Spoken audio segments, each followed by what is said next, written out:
नमस्कार दोस्तों, आज की कहानी कर्नाटक के उडुपी की है, जहां एक बालकृष्ण पुजारी नाम का आदमी रहता था और उसके पास एक होटल भी था। जिंदगी ठीक ठाक चल रही थी, सब खुश थे।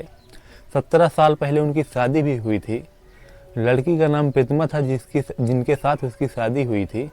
अब उनके 2 बच्चे भी थे। बच्चे होने के बाद उनकी वाइफ जो प्रीतिमा थी, दोनों साथ साथ खुश रह रहे थे, लेकिन प्रीतिमा को सूझता है कि वो खुद अपना कुछ कर पाए।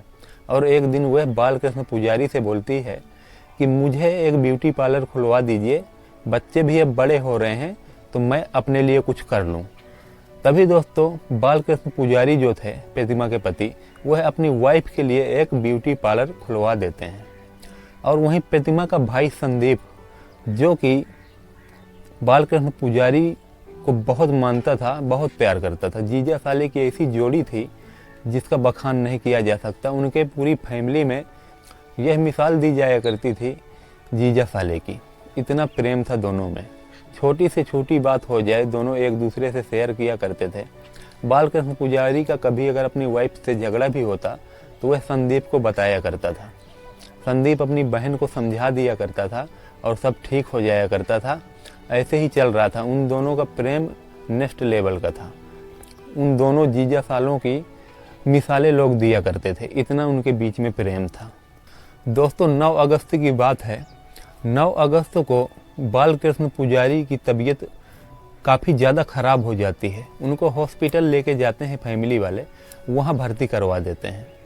वहाँ उनके साथ उनके फैमिली वाले और उनका साला, जो कि अपने जीजा को बहुत मानता था, और उनकी वाइफ, ये सब मौजूद होते हैं। उनका इलाज चल रहा होता है और उनकी तबीयत जो है वो ठीक नहीं हो रही थी, काफ़ी ज़्यादा बिगड़ती जा रही थी। इस वजह से हॉस्पिटल वाले उनको कोई अलग हॉस्पिटल बोलते हैं कि आप वहाँ ले जाइए, हमारे बस से बाहर है। अब उसके बाद वह दूसरे हॉस्पिटल में लेके जाते हैं, वहाँ भी इलाज चलता है और तबीयत उनकी ठीक नहीं हो रही थी, बहुत ज़्यादा ख़राब थी। इस वजह से वह धीरे धीरे करके 9 अलग अलग हॉस्पिटलों में भर्ती करवाते हैं। तब जा कर के 3 महीने के बाद उनकी तबीयत में थोड़ा सुधार आता है। 3 महीने बाद यानी कि अक्टूबर के महीने में 19 अक्टूबर को हॉस्पिटल से डॉक्टर आते हैं और बोलते हैं कि यह अब बिल्कुल ठीक है, आप लोग चाहें तो इनको घर ले जा सकते हैं, वहाँ भी आप अपना बेसिक इलाज करवाते रहना। वैसे यह है पूरी तरह से रिकवर हो गए हैं, पूरी तरह से ठीक हो गए हैं। अब इनके पास कोई बीमारी नहीं है, बस सिर्फ शरीर में कमजोरी आ गई है। अच्छा खान पान से वह भी ठीक हो जाएंगे। और इसी तरह से फैमिली वाले जो होते हैं उनको वहाँ से अपने घर ले आते हैं उडुपी। वहीं अपने घर में अब उनको लेकर के आए ही थे। उनके रिश्तेदार थे जो पुजारी के, वह आसपास ही ज़्यादातर रह रहे थे। सब लोग आ जाते हैं वहीं घर पे उनका हाल खबर लेने की अब वो कैसे हैं। अब पूरे रिश्तेदार मौजूद थे और पूरे फैमिली मेम्बर मौजूद थे। उसके बाद बालकृष्ण से सब कोई हाल खबर लेता है कि आपकी तबीयत अब कैसी है। वो सबसे बताते हैं कि मैं अब ठीक हूँ, चिंता करने की ज़रूरत नहीं है। इसी तरह धीरे धीरे 9:30 रात में बज रहा होता है और बालकृष्ण पुजारी की जो वाइफ थी प्रीतिमा, वह सारे रिश्तेदारों को बोलती है कि आप लोग अब जाइए, अपने अपने घर, ज़्यादा लेट मत करिए, रात काफ़ी हो गई है और वह अब बिल्कुल ठीक है, उनकी चिंता मत करिए, अब उनको आराम करने दीजिए। वह इस तरह से कह करके सारे रिश्तेदारों को रवाना कर देती है। अब बचता है प्रीतिमा का भाई संदीप और प्रीतिमा और पुजारी, यह 3 लोग मौजूद थे घर में। सारे लोग जा चुके थे अभी तक। रात में 10:30 का टाइम था। तभी प्रीतिमा आती है संदीप के पास और बोलती है कि भाई तुम भी अब जाओ, बेकार में परेशान मत रहो, अब वह बिल्कुल ठीक हैं, परेशान होने की क्या ज़रूरत। संदीप दरअसल बहुत ज़्यादा प्यार करता था अपने जीजा से, बहुत मानता था उनको, और उसके जीजा भी उनको बहुत मानते थे संदीप को। दोनों में बहुत अच्छी बनती थी और वह अपने जीजा से इजाज़त लेते हैं, बोलते हैं ठीक है आप आराम करिए, बेफिक्र रहिए, मैं सुबह फिर से आ जाऊँगा। और संदीप इतना कहने के बाद संदीप भी वहाँ से निकल जाता है। अब घर में पुजारी और उसकी वाइफ प्रीतिमा 2 ही लोग बचे हुए थे। संदीप भी वहाँ से जा चुका था। धीरे धीरे रात और गुजरती है। तकरीबन रात के 1 डेढ़ बज जाते हैं। अब 19 से 20 अगस्त हो गया था, क्योंकि 12 बजे के बाद डेट चेंज हो जाती है। 20 अगस्त की रात 1 बजे बाहर से कोई घर के अंदर आता है। घर के अंदर आने वाला शख्स कोई भी हो ये तो मालूम नहीं था किसी को, लेकिन दरवाज़ा प्रतिमा ने खुला रखा था ताकि जो भी शख्स आ रहा है वह आसानी से अंदर दाखिला ले ले। वह अंदर आ जाता है, उसके बाद वह प्रतिमा के पास जाता है। प्रतिमा से वह बोलता है कि पति तुम्हारे कहाँ पे सो रहे हैं। वह उसको बताती है कि वहाँ उस रूम में है। और वह दोनों लोग बचते बचाते धीरे धीरे, अब घर में कोई था नहीं, उतनी टेंशन नहीं थी, बस पति की नींद ऊंद न खुले यही टेंशन थी उन लोगों को। वह दोनों पति के कमरे में, प्रतिमा के जो हस्बैंड थे पुजारी, उनके कमरे में दाखिल हो जाते हैं। और वहाँ जाने के बाद वो जो व्यक्ति आया था वह जाकर के प्रतिमा का जो हस्बैंड पुजारी थे उनके मुंह पे तकिया लगा करके और ज़ोर से दबा देते हैं। ज़ोर से तकिया दबाने के बाद उनकी नींद खुल जाती है पुजारी जो थे, और वह काफ़ी हाथापाई करने की कोशिश करते हैं कि तकिया हटा लिए थे, लेकिन तभी वहाँ पे प्रतिमा आ जाती है। और प्रतिमा क्या करती है कि ऊपर चढ़ करके उसके सीने में बैठ जाती है। और उसके बाद वह जो आया हुआ व्यक्ति था उससे बोलती है कि अब दबाओ। उसके बाद वह उसके ऊपर, और वह व्यक्ति उसको दबा रहा था। अब वह क्या कर सकता था, 2 लोग ऊपर से उसके ऊपर उसकी वाइफ बैठी हुई थी, वह हिल नहीं पा रहा था। और इसी तरह से उसको जब तक दबा के रखा इन लोगों ने, जब तक कि उसके प्राण नहीं निकल गए, उसकी सांसें थम गईं। उसके बाद ये लोग अच्छे से चेक करते हैं, नब्ज वगैरह चेक करते हैं कि अभी जान बची तो नहीं है। अच्छे से चेक करने के बाद जब इनको कन्फर्म हो जाता है कि अब इनके शरीर में जान नहीं बची है, उसके बाद प्रतिमा उस व्यक्ति को दरवाज़ा खोल करके निकाल देती है और दरवाज़ा बंद कर लेती है। अब दरवाज़ा बंद करने के बाद प्रतिमा बारी बारी से अपने सारे रिश्तेदारों को फ़ोन करना चालू करती है। और वह फ़ोन करके बोलती है कि पता नहीं पुजारी को क्या हुआ, वह हिलडुल नहीं रहे, कुछ बोल ही नहीं रहे हैं। बहुत देर से मैं उनको जगा रही हूँ, वह हिलडुल तक नहीं रहे हैं, सांसें रुकी हुई हैं।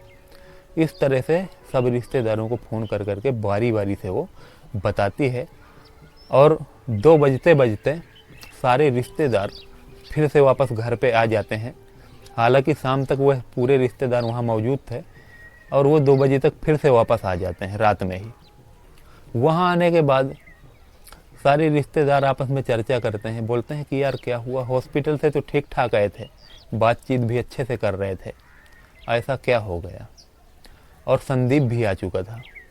संदीप बड़े गौर से अपने जीजा को देखता है, और संदीप देखने के बाद उसको दिखाई देता है एक चेहरे पे निशान, और एक निशान था गले के पास। यह दोनों निशान देखने के बाद संदीप अपनी जो है बहन प्रतिमा को साइड में आने के लिए बोलता है, और उससे बोलता है कि जीजा जी के गले में निशान है और चेहरे पे निशान है, ये कैसे निशान है। मुझे तो लग रहा है कि किसी ने मारा है उनको, वह अपने आप बीमारी से गए हैं, ऐसा नहीं महसूस हो रहा है।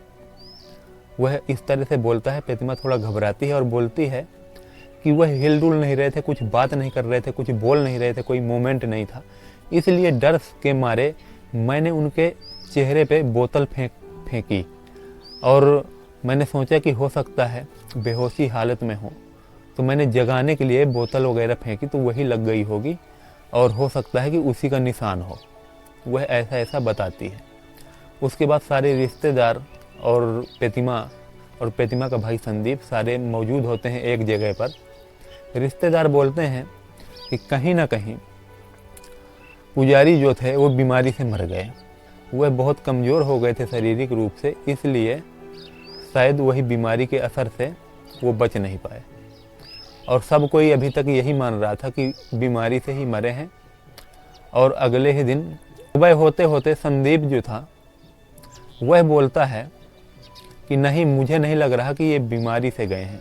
और पुजारी के जो पिताजी थे उनके पास संदीप जाता है, और संदीप उनसे कहता है कि देखिए, मैंने जीजा जी के चेहरे पे और गले पे निशान देखा है, मुझे तो ये शक हो रहा है कि यह काम जानबूझ करके किया गया है। वह अपने आप नहीं मरे, उनको किसी ने जानबूझ के मारा है, क्योंकि उनकी बॉडी में पड़े निशान तो यही कह रहे हैं।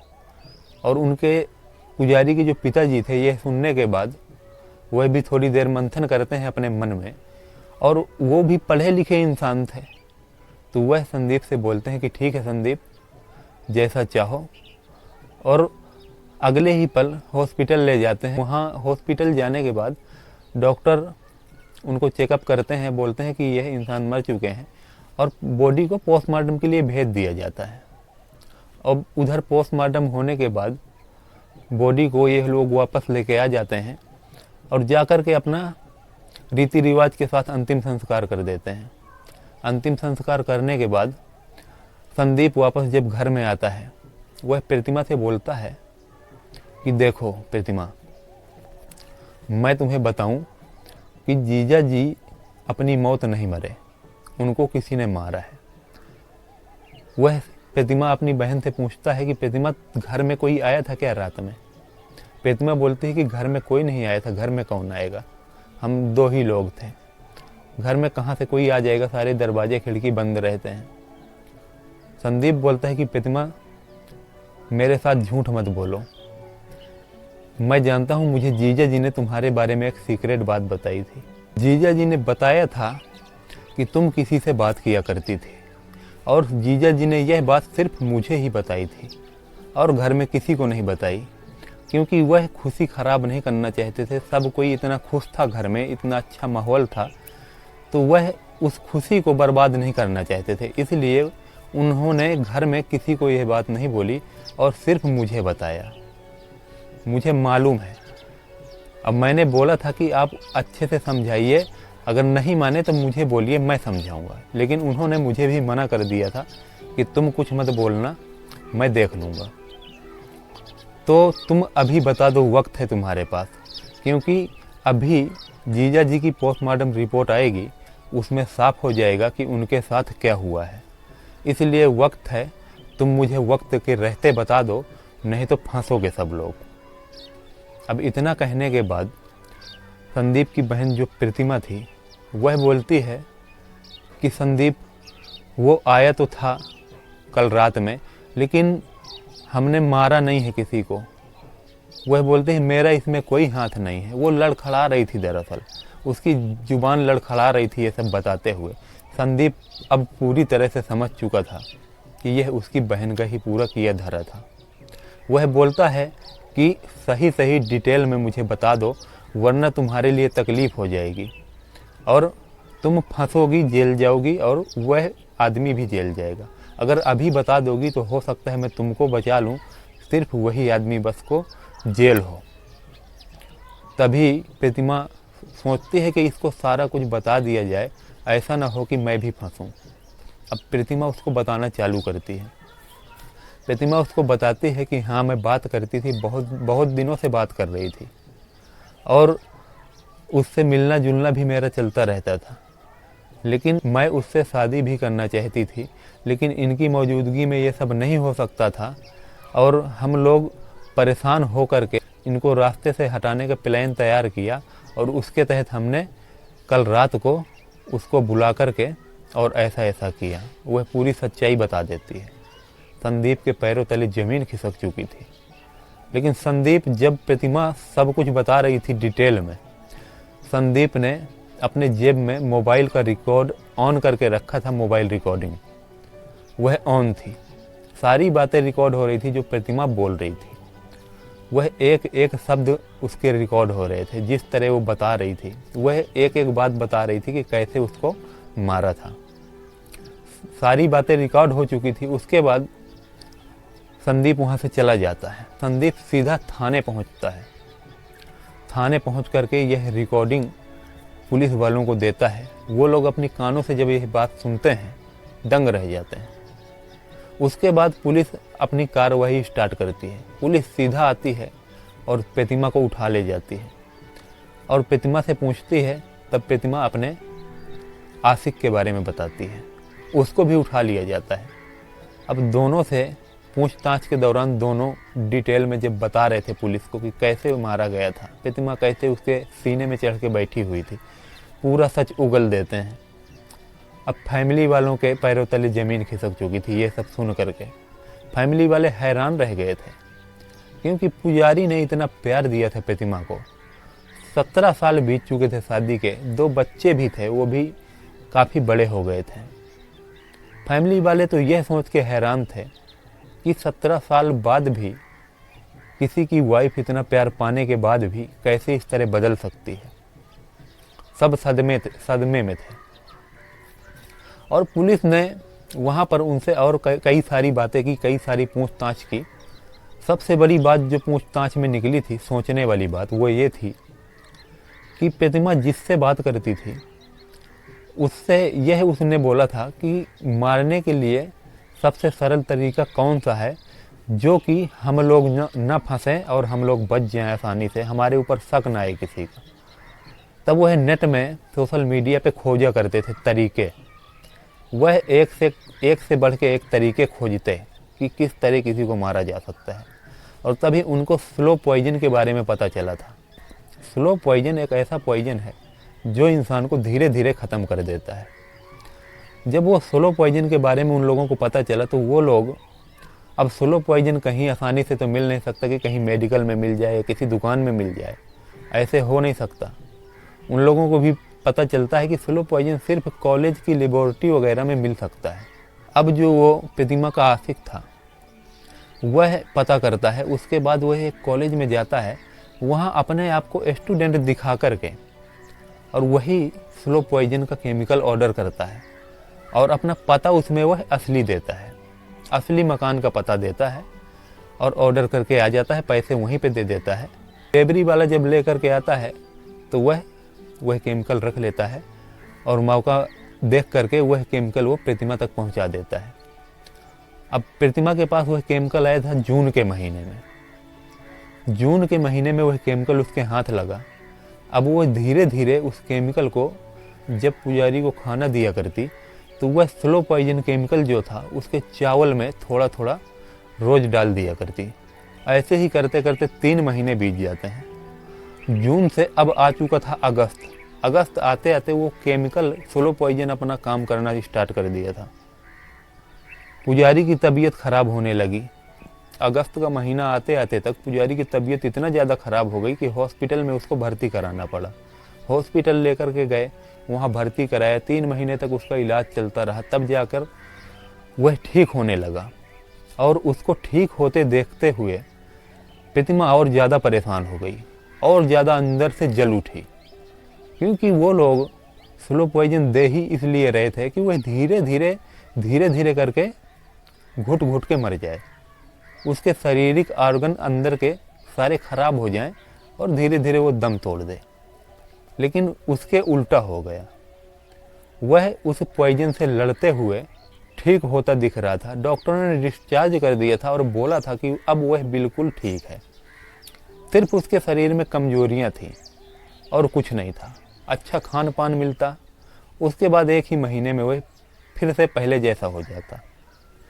यह सब देख कर के, उसको ठीक होता देख कर के प्रतिमा बेहद ज़्यादा, बहुत ज़्यादा परेशान हो जाती है और उससे सहन नहीं होता। तभी वह उसी दिन डिसाइड करती है कि अभी ताज़ा ताज़ा हॉस्पिटल से लेकर के घर आए हैं, अभी ही इसका काम अगर कर देंगे तो बीमारी का बहाना हो जाएगा और हमारे ऊपर किसी का शक नहीं जाएगा। और वो ऐसा ही करती है। इसीलिए उस दिन वह अपने सारे रिश्तेदारों को, जब पुजारी हॉस्पिटल से आए थे उसको देखने, उसके सारे रिश्तेदार जमा हुए थे, तो प्रतिमा ने जल्दबाजी में जल्दी करके सारे रिश्तेदारों को घर से तुरंत जल्दी भगा दिया था। 9:30-10 बजे तक सबको खाली करवा दिया था, क्योंकि वही रात थी जब उसको ये क्राइम करना था अपने आशिक के साथ मिल करके। अब वह आशिक को फ़ोन करके बुलाई, पूरी कहानी पुलिस को बताया उसने। यह उसका दूसरा प्रयास था। पहला प्रयास उसका स्लो पॉइजन वाला था और ये दूसरा प्रयास उसका सफल रहा और वो दोनों ने मिल करके उसकी जान ले ली। पुजारी ने कभी कोई कमी नहीं छोड़ी थी प्रतिमा के लिए। को जो भी चाहिए होता था पहले से उसके सामने रख दिया करता था ला करके। और कभी कोई चीज़ की कमी महसूस नहीं होने देता था। उसने ब्यूटी पार्लर के लिए बोला था, एक बार के कहने में उसके लिए ब्यूटी पार्लर भी खुलवा दिया था। लेकिन इसके भी पीछे एक राज था। ब्यूटी पार्लर इसलिए उसने खुलवाया था ताकि उसको बाहर आने जाने के लिए रोक टोक ख़त्म हो जाए और कोई पूछे ना कि किस काम से जा रही हो। इस तरह से उसने ब्यूटी पार्लर खुलवाया था। ब्यूटी पार्लर आने जाने के टाइम में उससे मुलाकात करती थी अपने वही आशिक से। मुलाकात के बाद फिर घर आ जाती थी। कभी वह ब्यूटी पार्लर में ही आ जाया करता, वहाँ मुलाकात होती। प्रतिमा एक एक बातें पुलिस वालों को बताती है। यह सदमा पुजारी की फैमिली वाले झेल नहीं पा रहे थे। उनको बहुत ज़्यादा आश्चर्य लगा था इस बात से कि यार इतना ज़्यादा अपनी वाइफ को ये मानता था, फिर भी ऐसा कैसे हो गया, कैसे हो सकता है। 17 साल का रिश्ता कैसे भुला दिया इसकी वाइफ ने, कैसे पत्थर दिल है वो, अपने बच्चों का तक चेहरा नहीं देखा।